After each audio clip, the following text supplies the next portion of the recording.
Il n'y avait rien d'héroïque dans la façon dont Elias Verne se tenait debout. Ses épaules étaient légèrement voûtées, non par défi, mais par fatigue. Ses bottes civiles, trop fines pour le sol métallique, glissaient presque imperceptiblement sur les dalles lisses du grand atrium de suprématie, une salle si vaste qu'elle semblait avaler les sons avant même qu'ils n'atteignent l'air. Chaque pas résonnait comme une faute. Elias n'était ni soldat, ni stratège, ni martyr volontaire. Il n'était même pas un rebelle. Il était archiviste technique, affecté au relais linguistique humain, un homme choisi précisément parce qu'il ne comptait pas. Autour de lui, les aliens dominaient l'espace comme des statues vivantes. Leur corps élancé était enveloppé de tissus luminescents qui pulsaient doucement, synchronisés avec leur rythme biologique. Leur visage, ou ce qui en tenait lieu, exprimait une sérénité glaciale, une certitude ancestrale. Ils ne parlaient pas encore, ils n'en avaient pas besoin. Leur silence suffisait à rappeler à Elias une vérité brutale. Il était seul et insignifiant. Au centre de la salle s'élevait une estrade circulaire, suspendue par des champs gravitationnels invisibles. C'est là qu'on l'avait placé. Pas de chaîne, pas de garde visible. L'Empire alien n'avait pas besoin de contraintes physiques pour contrôler un humain. La disproportion de pouvoir était une cage en soi. Elias leva les yeux. Des centaines de regards le fixaient. Certains curieux, d'autres amusés. La majorité indifférents, comme on observe un insecte rare, non par respect, mais par distraction. « Voilà donc l'humain », murmura une voix amplifiée par la salle. Elle venait d'un magistrat alien, dont la peau irisée changeait lentement de couleur, oscillant entre le violet impérial et un bleu moqueur. Elias comprit que ces variations n'étaient pas esthétiques. Elles traduisaient l'émotion, ou plutôt le mépris. Plus petit que les projections, ajouta un autre. Un rire discret parcourut l'assemblée. Pas un rire franc. Un rire maîtrisé, élégant, presque cultivé. Le rire de ceux qui savent qu'ils ont déjà gagné. Elias sentit la chaleur monter dans sa poitrine. Pas de la colère, pas encore. Plutôt cette sensation désagréable d'être réduit à une abstraction. Il inspira lentement, comme on lui avait appris lors des entraînements diplomatiques des formations inutiles. Il le savait désormais. « Je suis ici parce que vous m'y avez amené », dit-il calmement. « Pas parce que je l'ai choisi ». Sa voix humaine sembla frêle dans l'immensité de la salle. Elle ne tremblait pas, mais elle manquait de poids, comme si les mots eux-mêmes refusaient de s'imposer. Les aliens échangèrent des regards. L'un d'eux pencha légèrement la tête, geste que les traducteurs interprétèrent comme une feinte curiosité. « Il parle », observa quelqu'un. « Intéressant. »« J'ai toujours parlé », répondit Elias, sans réfléchir. Un silence tomba. Pas un silence surpris, un silence évaluateur. Comme si l'assemblée venait de noter une anomalie minuscule dans un système parfaitement réglé. « Il a de l'esprit », dit le magistrat. Ou il ignore encore où il se trouve. Elias sentit son cœur battre plus fort. Il connaissait cet endroit. Tous les humains le connaissaient. Le grand atrium n'était pas seulement un lieu, c'était un symbole. Là où les espèces vaincues étaient présentées, jugées, parfois effacées, toujours humiliées. « Je sais exactement où je suis », répondit-il. « Je suis dans une salle construite pour rappeler aux autres qu'ils sont petits. » Un murmure parcourut les gradins. Cette fois, ce n'était pas du rire. Le magistrat se leva lentement. Sa silhouette sembla grandir à mesure qu'il se redressait, accentuée par les champs de projection qui amplifiaient sa présence. « Et pourtant, dit-il, tu es ici, seul, sans armée, sans cause, sans histoire. » Il marqua une pause, puis ajouta « Tu n'es rien. » Ces mots frappèrent Elias avec une violence inattendue. Il aurait pu nier, il aurait pu se défendre, il aurait pu invoquer l'humanité, ses luttes, ses sacrifices. Mais aucune de ces choses n'était vraie dans ce contexte, pas pour lui. Alors il fit autre chose. « Oui, » dit-il simplement, « je ne suis rien. » Cette réponse désarma plus que prévu. Les aliens attendaient de la peur, de la supplication ou de l'orgueil blessé. Pas une acceptation brute, pas une honnêteté aussi nue. Elias poursuivit, avant que le courage ne le quitte. « Je ne suis pas un héros. Je ne représente personne. Je ne suis même pas important pour mon propre peuple. Si vous m'avez choisi, c'est précisément pour ça. » Un long silence suivit. Quelque part dans l'ombre, une silhouette alien observait sans intervenir, plus grande que les autres, plus immobile. Ses yeux, d'un blanc profond, ne quittaient pas l'humain. Elias ne la remarqua pas encore. Mais elle, oui. Le magistrat reprit la parole, plus lentement cette fois. « Tu penses comprendre notre intention. Je pense que vous voulez prouver quelque chose, » répondit Elias. « Que nous sommes inférieurs, que notre voix ne mérite pas d'être entendue. » Il haussa légèrement les épaules. Mais pour ça, vous n'aviez pas besoin de moi. Un autre rire s'éleva, plus nerveux, arrogant. Siffla un conseiller. Elias sentit enfin la colère poindre. Pas contre eux, contre l'absurdité, contre l'idée qu'une civilisation assez avancée pour plier l'espace-temps ait encore besoin de rabaisser un homme ordinaire pour se rassurer. Non, dit-il doucement. Fatigué. Ces 2 syllabes furent plus tranchantes qu'un cri. Le magistrat plissa ses traits luminescents. Tu es ici pour être observé, déclara-t-il. Étudié. Utilisé. Pourquoi faire? Demanda Elias. Un sourire alien, lent et calculé, pour rappeler à l'Empire ce qu'il se passe quand une espèce croit encore que sa voix compte. Elias comprit alors. Il n'était pas un accusé. Il n'était pas un invité. Il était un outil, un exemple vivant. Une démonstration. Et c'est à cet instant précis, au milieu de cette salle conçue pour écraser toute dignité, que quelque chose changea en lui. Pas une transformation glorieuse, pas une illumination héroïque, juste une pensée simple, presque banale. Si je dois être utilisé, alors je n'ai plus rien à perdre. Il releva la tête, croisa enfin les regards, soutint leur mépris sans défi, sans soumission, et, sans le savoir, il posa le premier pas sur un chemin qu'il n'avait jamais voulu emprunter, car Elias Verne n'était pas un héros, mais l'arrogance alien venait de choisir de le fabriquer. Ils appelèrent cela un procès, mais Elias comprit très vite que le mot n'était qu'un décor. Le lendemain, ou ce qui en tenait lieu dans une station où la notion de jour n'existait pas, il fut conduit dans une salle plus petite que le grand atrium, mais bien plus oppressante. Ici, le silence n'était pas majestueux. Il était clinique. Les murs, d'un noir poli, absorbaient la lumière au lieu de la refléter. Rien n'y avait été conçu pour impressionner. Tout y était pensé pour déconstruire. Elias fut installé sur une plateforme basse, volontairement inférieure au siège flottant des juges aliens. Pas de menottes, pas de barrière. Juste une différence de hauteur soigneusement calculée. L'audience est ouverte, annonça une voix synthétique. Aucun nom, aucun titre. L'Empire n'accordait pas ce luxe au moment dont l'issue était déjà décidée. Elias leva les yeux. 3 magistrats faisaient face à lui. Leur morphologie différait légèrement, mais leurs expressions étaient identiques, une neutralité si parfaite qu'elle en devenait menaçante. Derrière eux, sur des gradins semi-obscurs, se tenaient des observateurs, hauts fonctionnaires, stratèges, scientifiques, aucun citoyen ordinaire. Ce procès n'était pas destiné au peuple. Il était destiné à l'élite, comme une leçon interne. Sujet humain, Elias Verne, déclara le magistrat central. Tu es convoqué pour répondre d'accusations formelles. Elias resta silencieux. Accusation première, poursuivit la voix. Existence non justifiée au sein d'un système impérial. Il cligna des yeux. Pardon? Demanda-t-il. Un léger frémissement parcourut l'assemblée. Pas de surprise. De l'amusement. Ton espèce a été classifiée comme subalterne, expliqua un second magistrat. Chaque individu doit prouver son utilité mesurable. Tu n'as apporté aucune valeur stratégique. Je n'ai jamais prétendu le contraire, répondit Elias. Accusation secondaire, continua le premier. Persistance d'une pensée indépendante malgré intégration impériale. Elias sentit une tension familière, celle qu'il avait ressentie tant de fois dans les bureaux humains, quand une logique administrative dépassait le simple bon sens. « Vous m'accusez de penser ?» demanda-t-il. « De penser sans autorisation ?» précisa le magistrat. Cette fois, Elias ne put retenir un souffle presque rieur. Pas par provocation, par incrédulité. Chez nous, dit-il, penser sans autorisation est normal. Un silence lourd tomba. Pas parce qu'il avait offensé quelqu'un, mais parce qu'il avait révélé quelque chose d'inconfortable. Chez vous, répéta lentement un observateur alien. Ce chez vous n'existe plus. Elias serra les dents. Accusation tertiaire, reprit le magistrat. Implacable. Refus passif de conformité culturelle.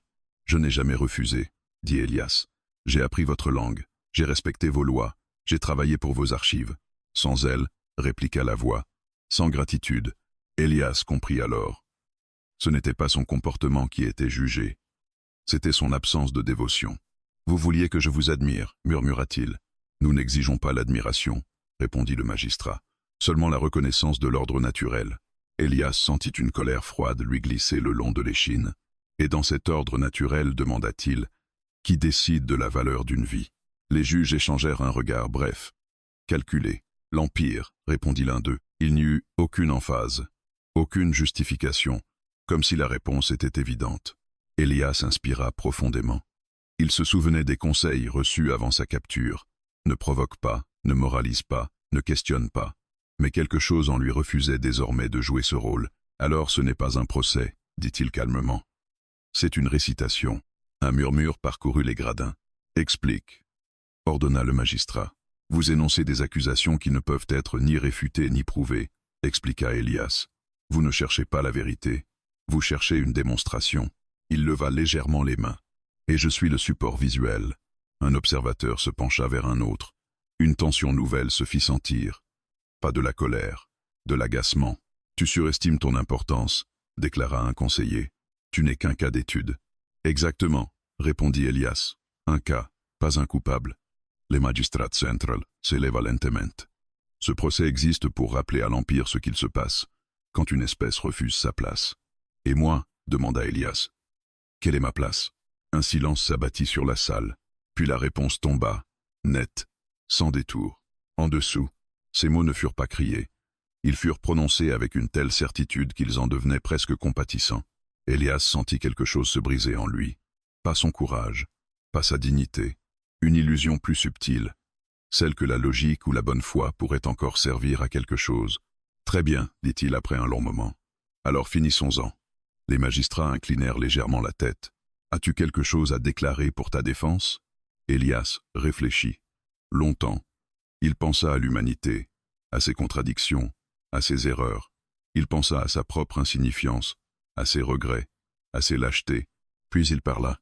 Je n'ai rien accompli de grand, dit-il. Je n'ai sauvé personne. Je n'ai mené aucune révolte. Si vous cherchez un symbole de la faiblesse humaine, vous avez bien choisi. Il marqua une pause. Mais si vous pensez que l'humiliation crée la loyauté, alors c'est vous qui ne comprenez pas la nature des espèces que vous dominez. Un frisson parcourut la salle. Assez, trancha le magistrat. Il consulta brièvement un champ de données invisible. Le verdict est prononcé. Elias ferma les yeux. L'humain Elias Verne est reconnu coupable d'inadéquation impériale. Il rouvrit les yeux. La sentence ne sera pas une exécution. Une surprise discrète se fit sentir. Tu seras soumis à une épreuve publique.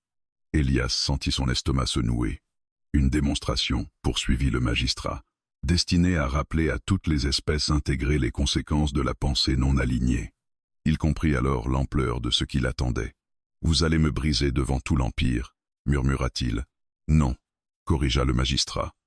Nous allons te montrer tel que tu es. Alors qu'on l'emmenait hors de la salle, Elias aperçut de nouveau cette silhouette immobile, dissimulée dans l'ombre.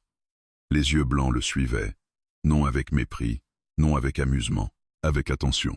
Et pour la première fois depuis son arrivée, Elias comprit que ce faux procès n'était que le début, car l'Empire alien ne voulait pas sa mort. Il voulait sa défaite morale. Ils appelèrent cela l'épreuve de clarté.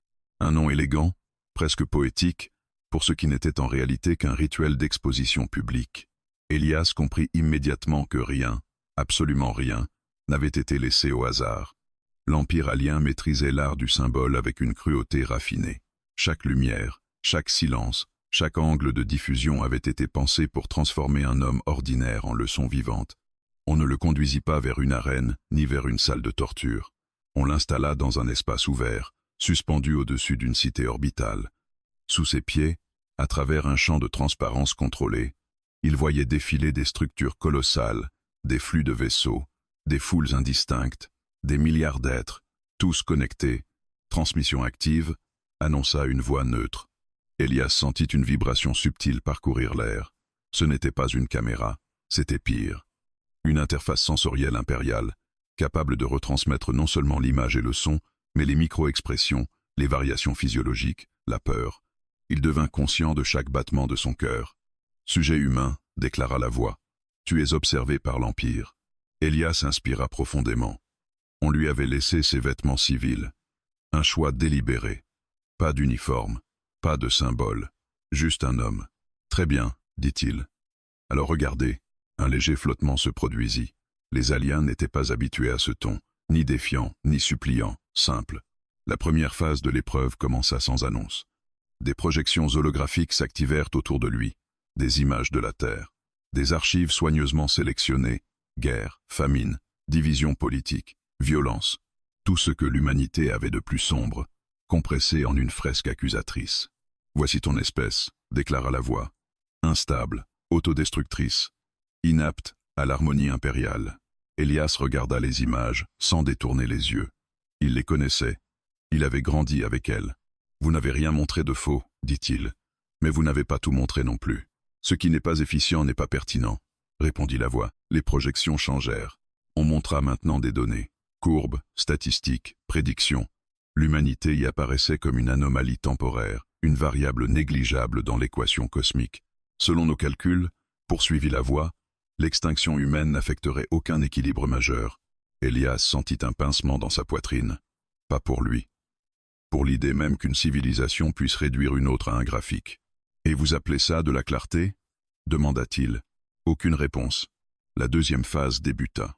Des questions furent projetées directement dans son champ auditif, amplifiées par l'interface.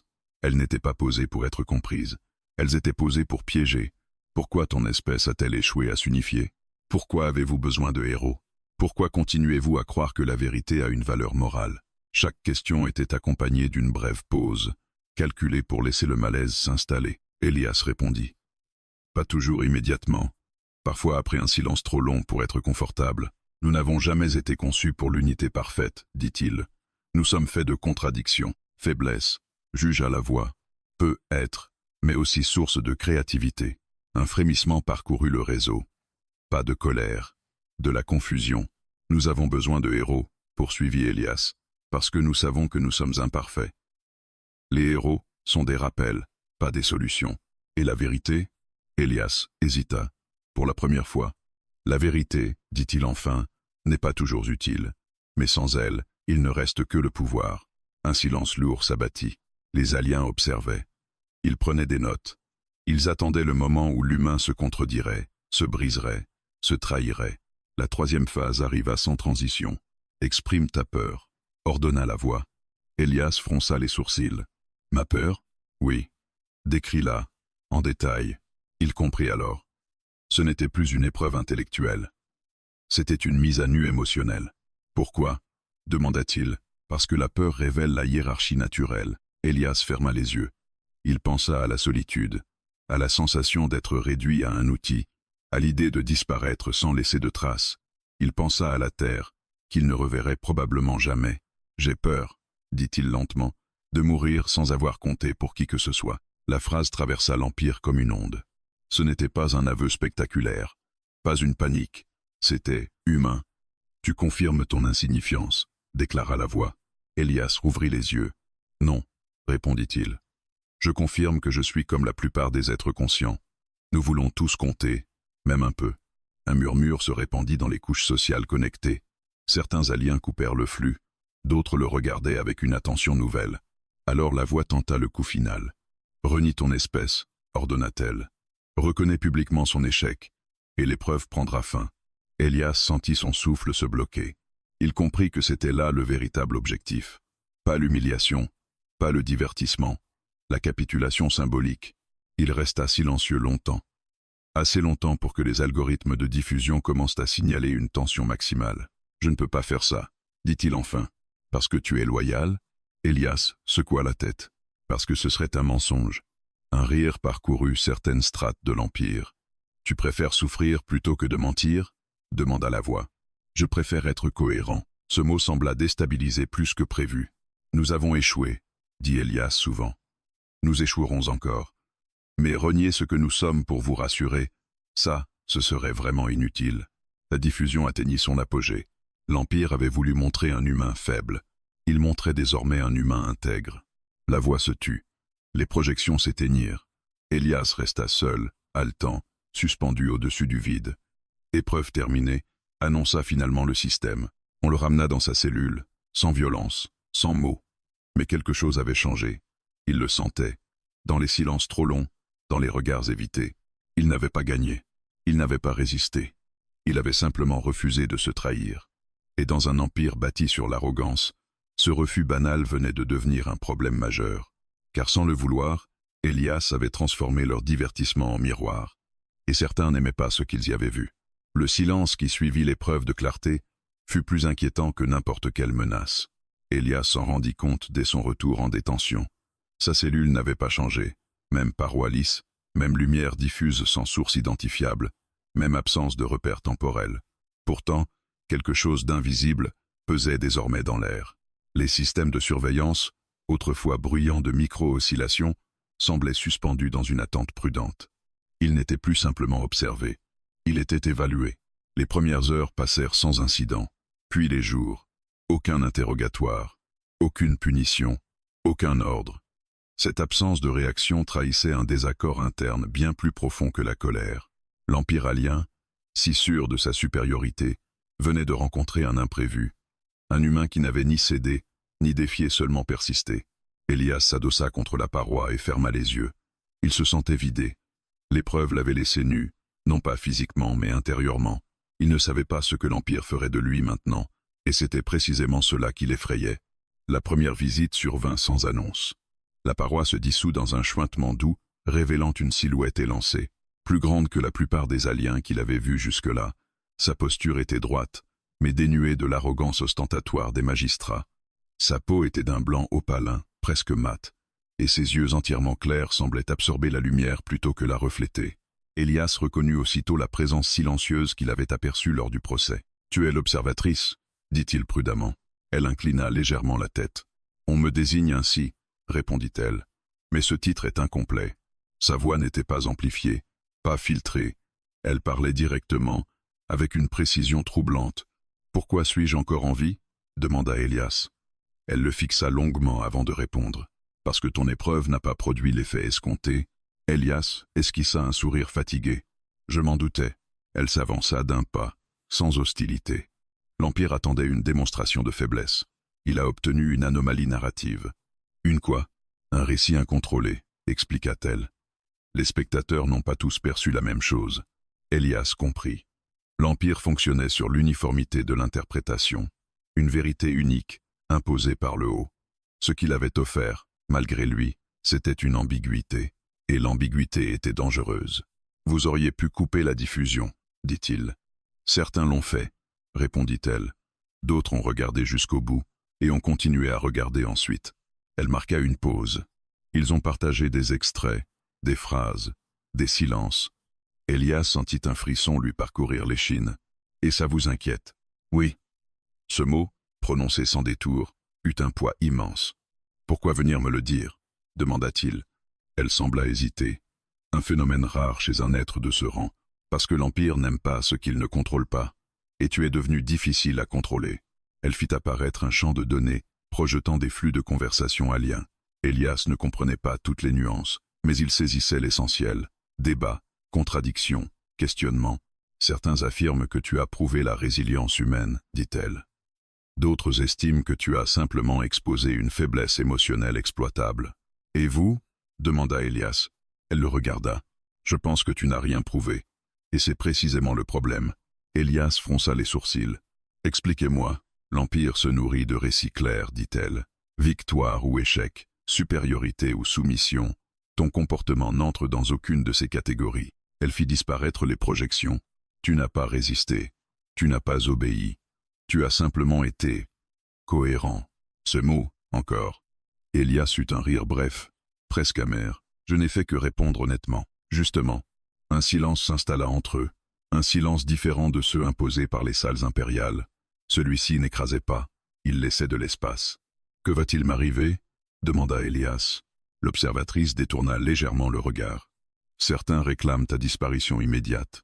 Et les autres, ils souhaitent t'étudier plus longtemps, comprendre pourquoi ton discours a produit une dissonance. Je suis un cobaye, résuma Elias. Oui, mais un cobaye dangereux. Ce qualificatif le surprit. Dangereux comment ? Tu introduis une variable imprévisible dans un système fondé sur la certitude. Elias réfléchit. Parce que je n'ai pas joué le rôle qu'ils attendaient. Parce que tu n'as pas joué du tout, corrigea-t-elle. Elle se redressa. L'arrogance de l'Empire repose sur une croyance simple, que toute espèce inférieure cherche soit la domination, soit la protection. Et si elle ne cherche ni l'un ni l'autre, demanda Elias. L'observatrice le fixa intensément. Alors l'Empire ne sait pas comment la classer. Elle se dirigea vers la sortie, puis s'arrêta. Une nouvelle session est en discussion, ajouta-t-elle. Plus privée, plus directe. Une autre épreuve, un dialogue. Elias sentit son cœur s'accélérer. Avec qui? Elle se retourna lentement. Avec ceux qui ne doutent jamais. La paroi se referma, le laissant seul. Les heures suivantes, Elias sentit le poids de cette révélation s'installer. Il n'était pas devenu un symbole par la force ou la révolte, mais par un accident. Il avait refusé de simplifier ce qu'il était. Et ce refus avait fissuré quelque chose de fondamental. Dans les niveaux supérieurs de la station, des conseillers débattaient à voix basse. Des magistrats consultaient des projections contradictoires. Des algorithmes de stabilité affichaient des fluctuations inédites. L'arrogance alienne, si longtemps incontestée, venait de rencontrer une résistance qu'elle ne reconnaissait pas comme telle. Non pas un ennemi, mais une incongruité. Et dans un empire bâti sur la certitude absolue, rien n'était plus dangereux qu'une question sans réponse. Elias s'allongea sur le sol froid de sa cellule.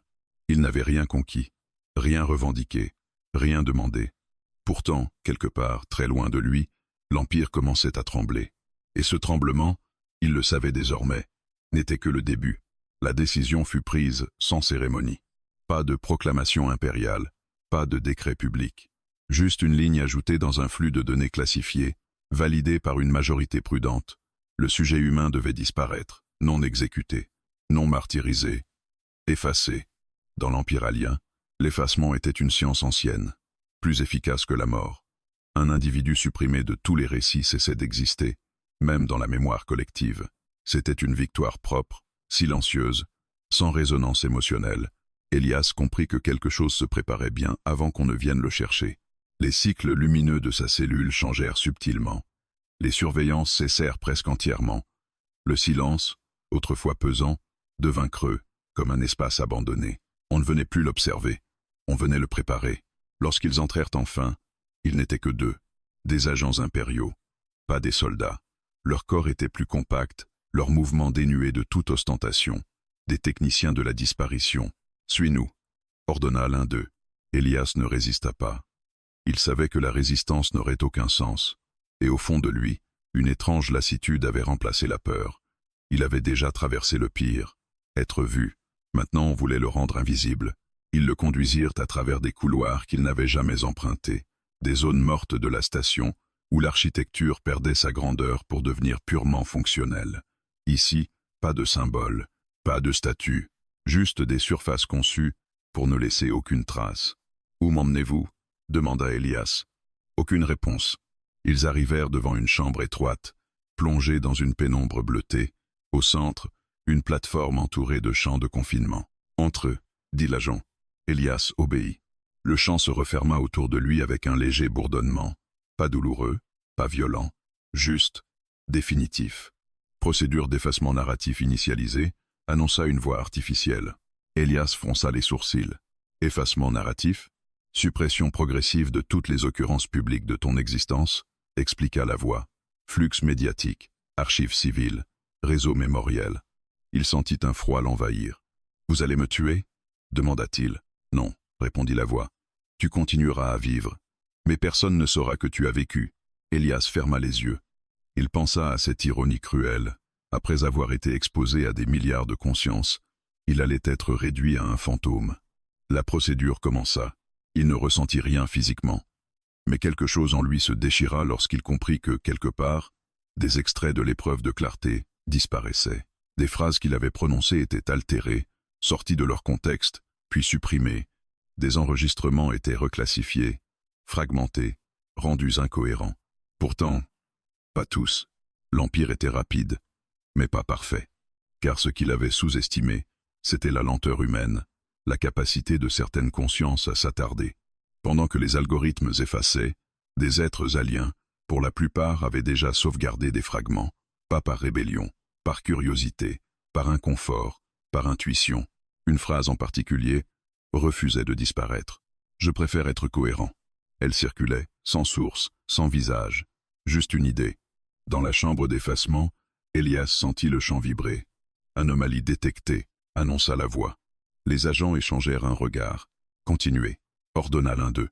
Mais plus la procédure avançait, plus les anomalies se multipliaient. Car à mesure que l'Empire tentait de supprimer Elias Verne, il confirmait implicitement qu'il avait compté. Et cette confirmation valait plus que n'importe quelle diffusion publique. On le transféra ensuite, pas vers une exécution, pas vers une libération, vers un endroit entre les deux, un complexe d'isolement, loin des centres décisionnels, un lieu où les individus devenaient des données dormantes. Sa nouvelle cellule était plus petite, plus froide, délibérément inconfortable. Le message était clair, oublie-toi. Les jours passèrent. Elias n'avait aucun moyen de mesurer le temps, mais il sentait les effets de l'isolement. Les pensées tournaient en boucle, les souvenirs perdaient de leur net. Il se surprit à douter de certaines phrases qu'il avait prononcées. Avait-il vraiment dit ce qu'il croyait avoir dit? C'était là le vrai danger de l'effacement. Pas l'oubli des autres, l'oubli de soi. Un jour ou une nuit, la paroi s'illumina. L'observatrice était de retour. Elle semblait tendue. Ils ont accéléré la procédure, dit-elle sans préambule. Ça ne m'étonne pas, répondit Elias. Tu aurais dû disparaître, poursuivit-elle. Mais au lieu de ça, ton absence est devenue visible. Elias eut un sourire triste. Vous avez essayé d'effacer un symptôme, dit-il, pas la cause. Elle le fixa. Des cercles de réflexion se sont formés, dit-elle. Des débats non autorisés, des comparaisons historiques. À propos de moi, à propos de ce que ton cas révèle, elle s'approcha. L'arrogance de l'Empire repose sur l'idée qu'il peut décider ce qui mérite d'être retenu. Ton effacement remet cela en question. Elias baissa les yeux. Je n'ai jamais voulu être un symbole. Les symboles naissent rarement de la volonté, répondit-elle. Ils naissent du déni. Un silence lourd s'installa. Que vont-ils faire maintenant? Demanda Elias. L'observatrice hésita. Certains veulent intensifier l'effacement, d'autres pensent que c'est déjà trop tard. Et vous? Elle le regarda longuement. Je pense que l'Empire a commis une erreur irréversible. Elle recula vers la sortie. En tentant de te supprimer, il t'a transformé en référence. La paroi se referma. Elias resta seul, mais quelque chose avait changé. Il n'était plus seulement un homme isolé dans une cellule oubliée. Il était une absence parlante. Et dans un empire obsédé par le contrôle du récit, une absence qui parle est plus dangereuse qu'un cri. Car l'arrogance alien venait d'apprendre une vérité qu'elle refusait depuis toujours. On peut tuer un individu, on peut humilier une espèce, mais on ne peut pas effacer une idée née d'un excès de pouvoir. Et cette idée, désormais, survivait sans lui. Elias apprit qu'il était devenu un héros par accident. La révélation ne vint pas sous la forme d'un message officiel, ni d'un discours solennel. Elle s'insinua par fragments à travers les rares failles de son isolement, des silences inhabituels dans les protocoles, des regards trop insistants des agents de surveillance, des anomalies dans les cycles de données projetés, comme si certains flux refusaient obstinément de s'éteindre. Un jour, la paroi de sa cellule s'illumina sans prévenir. Ce n'était pas l'observatrice. C'était un alien qu'Elias n'avait jamais vu. Plus jeune, être. Sa morphologie trahissait une caste intermédiaire. Pas un décideur, pas un exécutant non plus. Quelqu'un coincé entre l'obéissance et le doute. « Je ne devrais pas être ici », dit-il à voix basse. Elias resta immobile. « Alors pourquoi êtes-vous venu » demanda-t-il. L'alien hésita. Ses pigments cutanés oscillaient nerveusement. « Parce que vous êtes devenu une référence. » Elias cligna des yeux. « Une référence? Un point de comparaison » précisa l'alien. Un exemple involontaire. Il activa un champ de confidentialité rudimentaire, trop faible pour résister à une inspection sérieuse, suffisant pour une conversation brève. « Il parle de vous » continua-t-il. « Dans les académies, dans les cercles de gouvernance, même parmi les unités de maintien. »« De quoi parle-t-il exactement » demanda Elias. « De votre refus. » Elias fronça les sourcils. « De refuser quoi ?»« De vous définir selon leurs termes. » Le mot résonna longtemps. « Je n'ai rien refusé consciemment, » dit Elias. « Je n'ai fait que rester fidèle à ce que je suis. » L'alien inclina légèrement la tête. « C'est précisément cela qui trouble l'Empire. » Il coupa le champ et se retira aussi vite qu'il était venu. Elias resta seul, son esprit en tumulte. Un héros. L'idée lui paraissait absurde. Il n'avait pas sauvé de vie. Il n'avait pas défié l'Empire par la force. Il n'avait mené personne. Il avait simplement survécu à une tentative de déshumanisation sans céder à la haine ni au mensonge. Et pourtant, quelque chose se passait au-delà de ces murs. Dans les strates inférieures de l'Empire, des conversations discrètes émergeaient. Pas des appels à la révolte, des interrogations, des phrases échangées à voix basse. Pourquoi a-t-il été effacé, s'il n'était rien? Pourquoi son discours dérange-t-il encore? Et si la cohérence était une forme de résistance, le mot circulait désormais. Cohérence. Il était devenu un symbole non de puissance, mais de limite. La limite de ce qu'un empire pouvait imposer sans se trahir lui-même. Les autorités réagirent avec retard, puis avec brutalité. Des directives furent émises interdisant toute référence aux cas humains. Les fragments de discours furent reclassifiés comme contamination cognitive.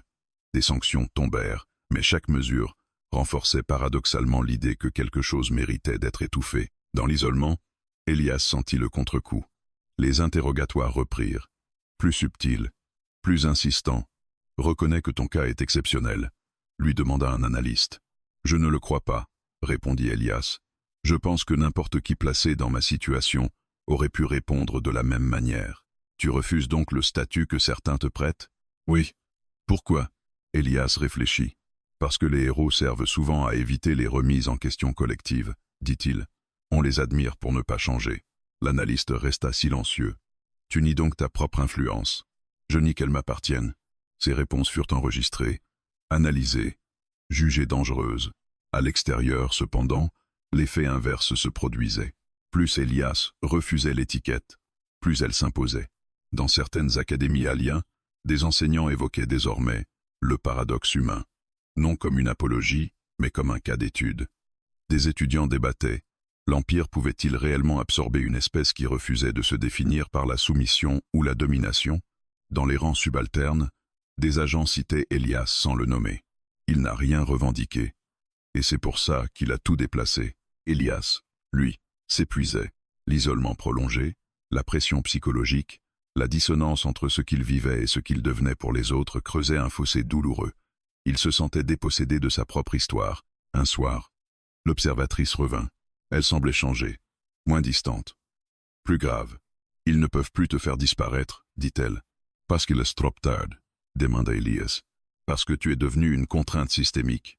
Il esquissa un sourire fatigué. Voilà un titre peu glorieux pour un héros. Ils ne t'appellent pas ainsi, répondit-elle. Ils disent anomalie inspirante. Elias secoua la tête. Je ne voulais inspirer personne. L'inspiration n'est pas un choix, dit-elle doucement. C'est un effet secondaire. Elle s'approcha. Des actes de désobéissance mineure ont été recensés. À cause de moi, à cause de ce que tu représentes malgré toi, Elias sentit une angoisse monter. Je ne veux pas être responsable de violence. Il n'y en a pas, répondit-elle. Pas encore. Et c'est précisément ce qui trouble le Conseil. Parce qu'ils ne peuvent pas qualifier ça de menace. Exactement. Elle le regarda intensément. Tu incarnes une résistance sans agressivité, une critique sans attaque, une présence qui ne demande rien. Elias se laissa tomber contre la paroi. Je n'ai jamais voulu être un héros, murmura-t-il. Je sais. Elle marqua une pause. Mais l'arrogance de l'Empire a besoin d'ennemis clairs, et tu refuses de lui en offrir un. Un silence lourd s'installa. Que va-t-il se passer maintenant ? Demanda Elias. L'observatrice détourna le regard. Un face est en préparation. Avec qui ? Elle le fixa. Avec ce qui se trouve au sommet. Elias sentit son cœur se serrer. Je ne suis pas prêt. Les héros le sont rarement, répondit-elle. Puis elle ajouta, avec une sincérité nouvelle, surtout ceux qui n'en veulent pas. La paroi se referma. Elias resta seul. Mais désormais, il le savait. Il n'était plus seulement un homme effacé. Il était devenu un repère moral involontaire. Et dans un empire bâti sur l'arrogance, rien n'était plus déstabilisant qu'un héros qui refusait obstinément d'en être un. Ils vinrent le chercher sans escorte. Pas de chaîne, pas de champ de contrainte. Ce détail, à lui seul, annonçait l'importance du moment. Elias comprit immédiatement. Ce qu'il attendait ne relevait plus de la procédure, mais du symbole. On le conduisit à travers des couloirs qu'il n'avait encore jamais vus. L'architecture y était différente, moins anguleuse, plus ancienne. Les matériaux semblaient vivants, parcourus de veines lumineuses lentes, comme si la station elle-même respirait. « Où m'emmenez-vous » demanda Elias. « Au centre de décision » répondit simplement l'agent. Ils arrivèrent devant une porte monumentale, sans joint visible. Lorsqu'elle s'ouvrit, Elias eut l'impression d'entrer dans un espace hors du temps. La salle n'était pas grande. Contrairement au grand atrium, rien ici n'écrasait. Le plafond était bas, volontairement. Les murs formaient un cercle parfait, sans angle. Au centre, une plateforme simple, au ras du sol. Aucun gradin, aucun trône visible. Une seule présence. Elle se tenait debout, immobile. La souveraine. Elias n'avait jamais vu de représentation fidèle d'elle. L'Empire entretenait volontairement le flou. Mais la réalité surpassait l'imaginaire. Sa stature n'était pas imposante par la taille, mais par la densité. Chaque mouvement semblait peser sur l'espace. Sa peau, d'un noir profond constellé de reflets irisés, absorbait la lumière. Ses yeux, vastes et calmes, semblaient contenir des siècles de décision.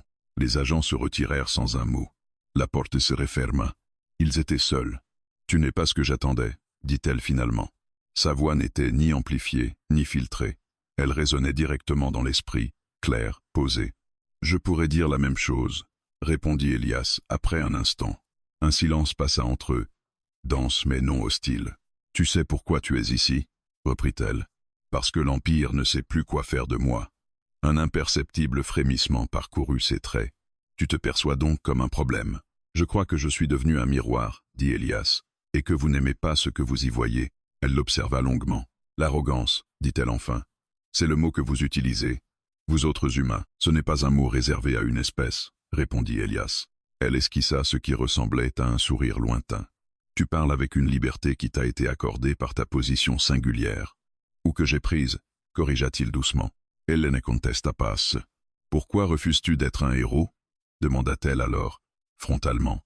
La question, simple en apparence, portait tout le poids de l'Empire. Elias inspira profondément. Parce que les héros sont des raccourcis, dit-il. Ils permettent au système de continuer sans se transformer. Explique. Quand un héros apparaît, on l'admire, on le célèbre, on le cite, puis on attend le prochain. Pendant ce temps, les structures restent intactes. Elle réfléchit.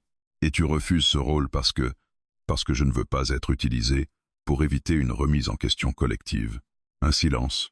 Tu préfères donc être oublié. Elias secoua la tête. Non. J'accepte d'être oublié. Ce n'est pas la même chose. Elle le fixa, intensément. Tu comprends que ton existence actuelle fragilise l'Empire. Je le sais. Et tu persistes. Parce que je ne peux pas faire autrement sans me renier. Elle se détourna légèrement, comme si elle observait quelque chose d'invisible. L'Empire a apporté la stabilité à des milliers de systèmes, dit-elle. Nous avons mis fin aux guerres, aux famines, aux chaos internes. Je ne le nie pas, répondit Elias. Mais à quel prix? À celui de l'ordre. Et de la voix, ajouta-t-il. Elle se tourna vers lui. Toutes les voix ne méritent pas d'être entendues. Peut être, admit Elias. Mais qui décide lesquelles se taisent? Elle resta silencieuse. L'Empire décide, dit-elle finalement.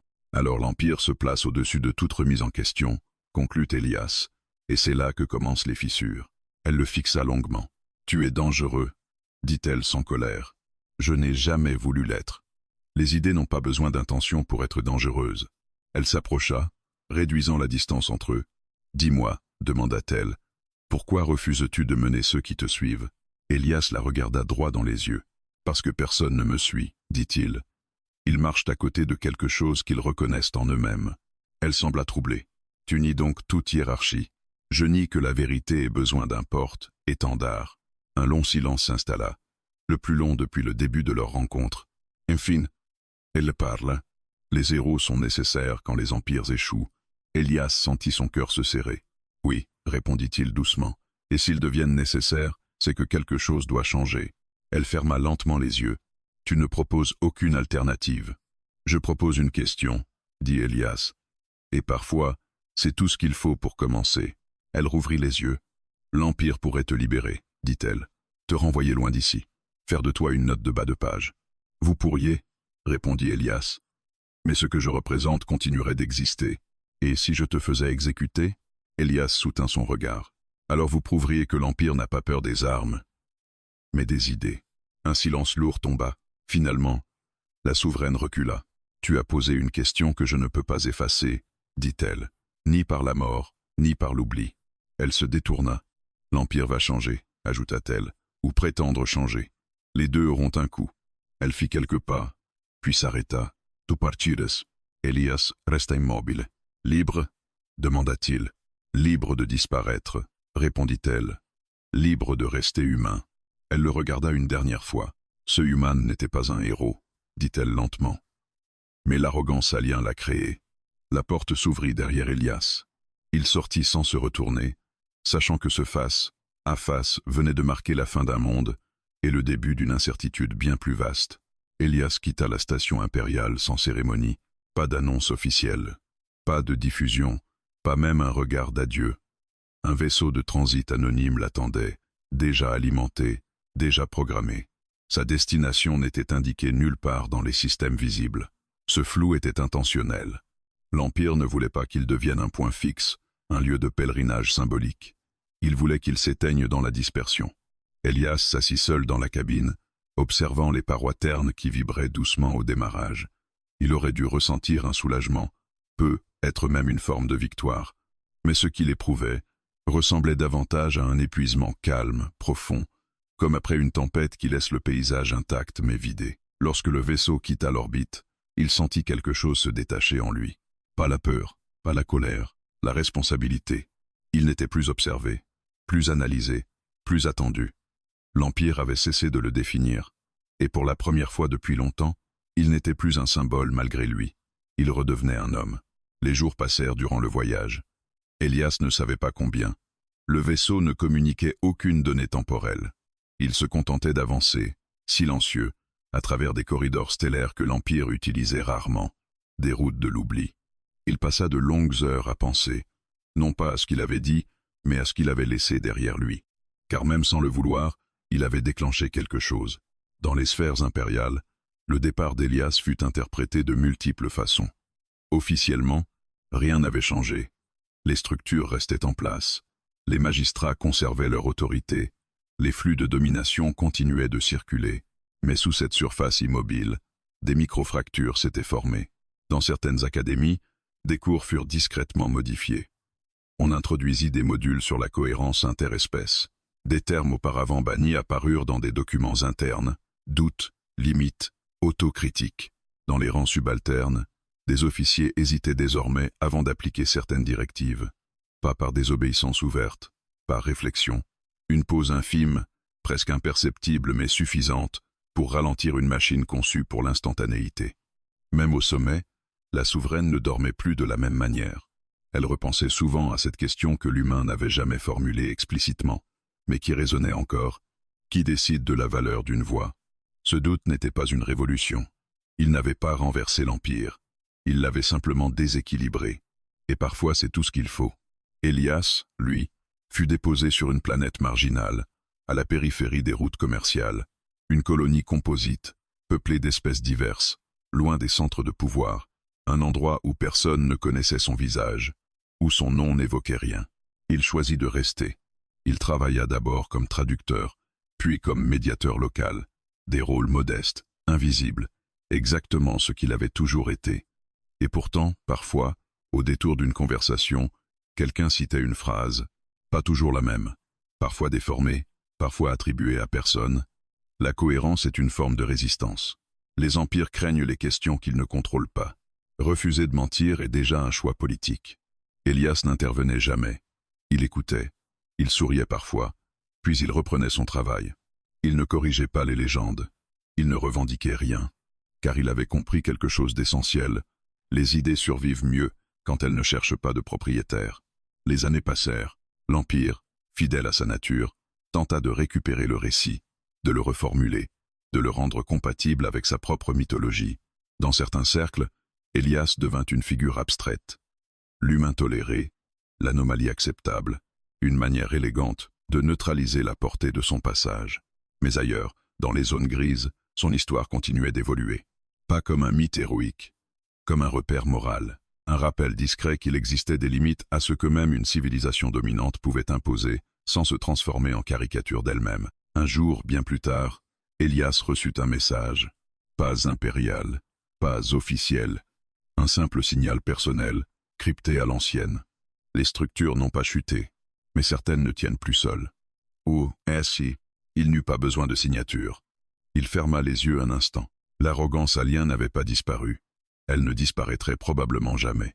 Aucun pouvoir ne renonce totalement à sa certitude, mais elle avait laissé derrière elle quelque chose qu'elle n'avait pas prévu, un espace où le doute pouvait respirer, un espace où la domination n'était plus la seule option concevable. Elias leva les yeux vers le ciel de la colonie. Les étoiles y étaient moins nombreuses, mais plus nettes, comme si l'absence de grandeur rendait la perspective plus honnête. Il pensa à cette phrase que la souveraine avait prononcée, presque malgré elle. Ce human n'était pas un héros, mais l'arrogance alien l'a créé. Il comprit alors la nuance qu'il avait longtemps refusée. Il n'était pas un héros au sens classique. Il n'avait pas changé le monde par la force, mais il avait laissé une trace. Non pas dans les monuments, non pas dans les lois, dans les interstices, là où une civilisation se parle à elle-même, tard le soir, quand plus personne ne regarde. Elias reprit son chemin, simple, anonyme, cohérent. Et quelque part, très loin de lui, un empire immense continuait d'exister légèrement moins sûr de lui qu'avant. Ce fut là l'héritage discret de l'arrogance, et la preuve silencieuse qu'un homme ordinaire, sans jamais vouloir l'être, avait montré qu'il existe des victoires qui ne se mesurent pas en conquête, mais en limites enfin reconnues.